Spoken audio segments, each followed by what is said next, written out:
And good morning, ladies and gentlemen. My name is Eric McKinley, and I am the Director of Program Development of National Business Builders. And I am here to share some information with you about this SBA loan. So, guys, do me a favor as you jump on, drop your city and state. Let me know where you're tuning in from.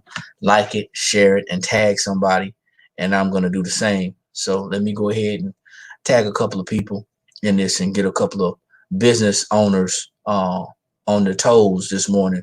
So I want to share this information with you because there's a lot of concerns about what to do.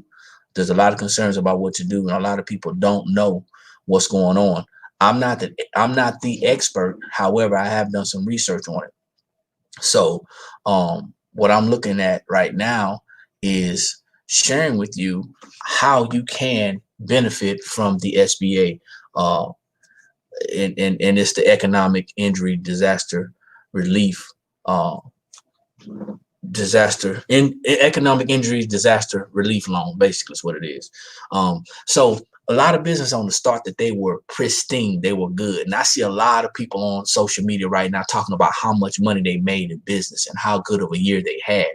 A couple of questions I want to ask you guys. First of all, if you're new to business, don't listen to them, don't follow them, because you don't know their struggles, you don't know their pain, you don't know what they've gone through. Okay, that's the first thing. The second thing is you want to make sure that you stay focused on your business and the why you got started. Lots of times people are going to be struggling financially when they first start businesses because nobody actually broke it down to them how much it actually costs to run and operate a traditional business. I'm talking about there's overhead out the yin yang. You're talking about from having an actual location, whatever products or services that you provide, whatever accounts payable that have to go out monthly. Those overheads can cost, not to include the monthly or quarterly taxes that you may have to pay because of the income that you're actually making.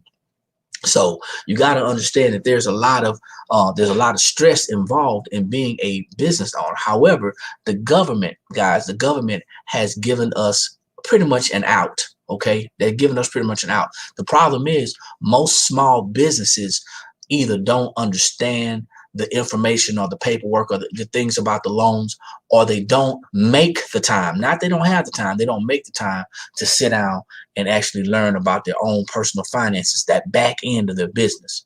That's the important part, the back end of the business. So I promise you guys, I won't be with you long, but I want to give you some tidbits, some nuggets. And there's been some questions and some discrepancies as to, people who were eligible to apply for the loan, people who actually applied for the loan and got it. Some people got the loan bogusly. Some people lied on the application and got approved. You may have been honest about your application and got disapproved. It's always going to be people like that in this world, and you can't worry about those people. There's always going to be somebody who's working hard to get over. But what I want you to understand is if you need some assistance with the loan or the application or have some questions, I've already put an assessment link. This is an assessment link, okay? In this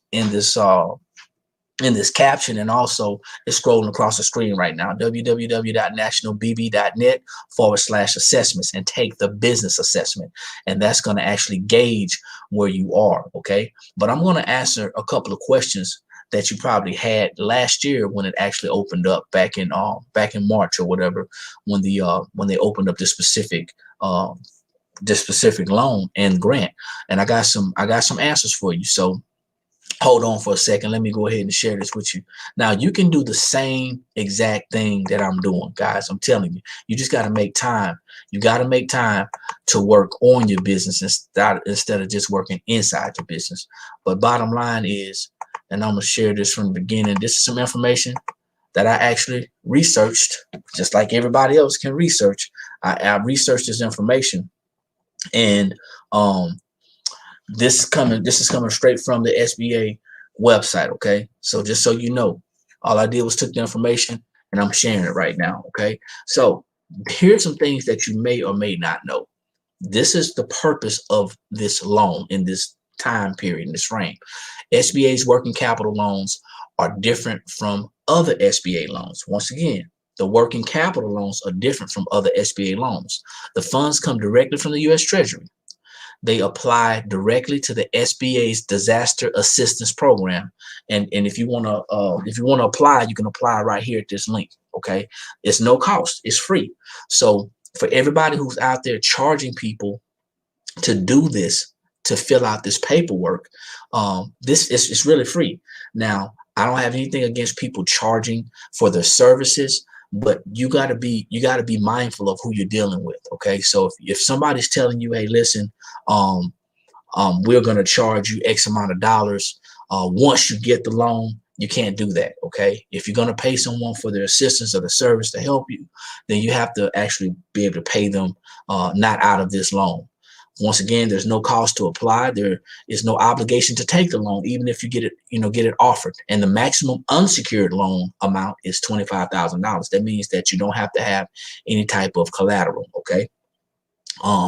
You don't have to have any collateral, and you don't have to actually secure it with your social security number. Okay. That's what that means.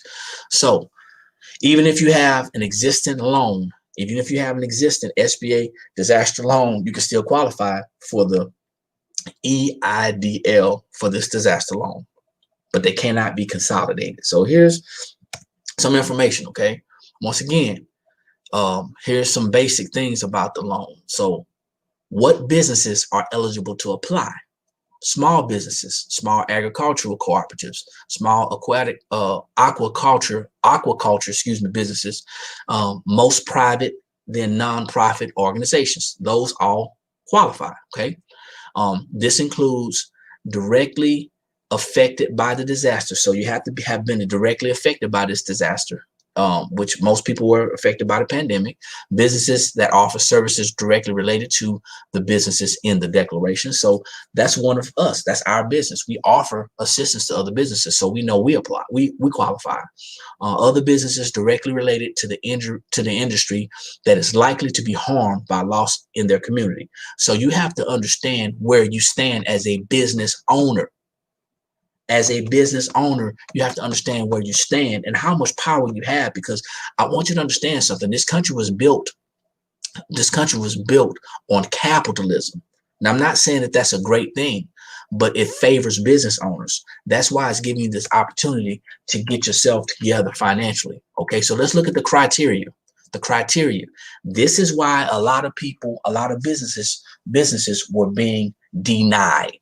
They got that big stamp saying, hey, your loan has been denied, because they're going to do a credit check. They're gonna check your credit history.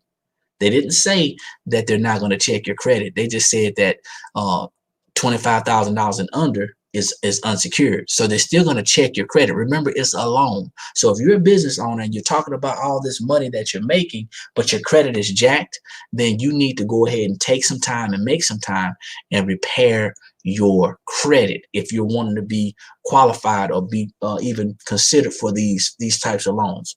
The repayment, of course, the ability to repay the SBA loan, and then the eligibility. And it talks about the eligibility: located physical presence within the disaster area, suffered or have likely suffered substantial economic injury, must be an independently owned and operated business, do not have credit available elsewhere. The size of the applicant alone must not exceed the size standard for the industry in which the applicant is primarily engaged. No inflated things, y'all. No inflated numbers. The size of the applicant combined with its affiliates must not exceed the standard size designated for the primary industry, so on and so forth. So that is something I want to share with you. How much can you borrow? You can borrow up to $2 million. The interest rates for small businesses is 3.75, and for most private and nonprofits is 2.75. Terms up to 30 years, and it's based on the size and type of business and the financial resources. Now, how can I use the funds? This is really important. This is where a lot of people get in trouble last year. Fixed debts, meaning rent or any leases that you may have. If you have employees, you can use it for payroll. If you have yourself on payroll, you can use it for payroll. Accounts payable, anything that's due out, that's in your business. not your personal, and then some bills that could have been paid had the disaster not occurred. So if you incurred some other debts and other bills due to this, then you can pay this, but it has to be directly connected and related to your business. Okay. Once again, what kinds of small businesses can apply? Restaurants, retailers, hotels, manufacturers, owners of rental property. I have a couple of people in my affiliation who have rental properties, and the government has said under certain government backed mortgages that renters in those houses don't have to pay rent. So you can, if you're a rental owner, you can actually apply for this loan. Okay. Then wholesalers, and then there's a whole bunch of other people that actually apply as well, and then or qualify as well. And then it says you must have a physical presence in that area. Okay. And you can't see a PO box don't apply. It don't qualify. PO boxes don't qualify, and I talk about that in some of my other trainings as far as you being in business and being actual set up correctly and being credible as a business owner. Then collateral. Okay. Loans over $25,000 require collateral.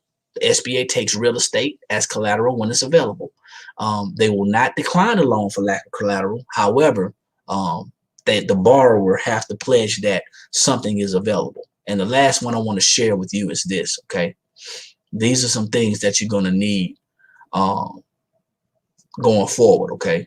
Here's some things you want to need going forward. So why am I sharing this with you? I'm sharing this with you because there's a lot of people out there who don't believe in, one, giving value. Two, they don't believe in sharing information. This is public information. Now, how you actually comprehend it and understand it, that is up to you. However, this is public information, and the information is out there available for you. I did a quick Google search about the loan, and it gave me a 32-page document, about the qualifications. Now, my company is helping individuals, business owners, to actually make sure they qualify. And if you are a person who actually applied last year and you're having issues with your personal credit, then I strongly encourage you to connect with me so I can help you to get that together as well. It could take you anywhere between 90 to 120 days to get positioned to be qualified for that loan, if that's what you want to do. There's also going to be some grants out there as well. So I want you guys to be aware in 2021 what is out there. A lot of people ran from the information, and they cursed the information, and they cursed the government, and they didn't understand. And a lot of small businesses were complaining about, hey, well, we got left out. No, what you did was you did not take the time to understand how you can benefit from this information and from this money. And the big boys actually ate this up. So now you can be prepared. And the way you get prepared is you go ahead, you fill out this assessment. Okay. Fill the assessment out, get on our calendar, and we'll even offer you a free 30-minute, we'll actually offer you a free 30-minute appointment so we can look at your affairs and see what it's going to take to help to get you qualified. So I hope this information that I shared with you made some sense this morning. Like it, share it, tag somebody. Make sure you get back with our company and like our page and follow us. But we're going to be sharing information like this throughout the year, and I want you guys to be aware of what you have in front of you. My name is Eric McKinley, the Director of Program Development of National Business Builders. Like I always say, ladies and gentlemen, when you know better, that's when you have the ability to do better. And the only knowledge that's powerful is properly applied knowledge.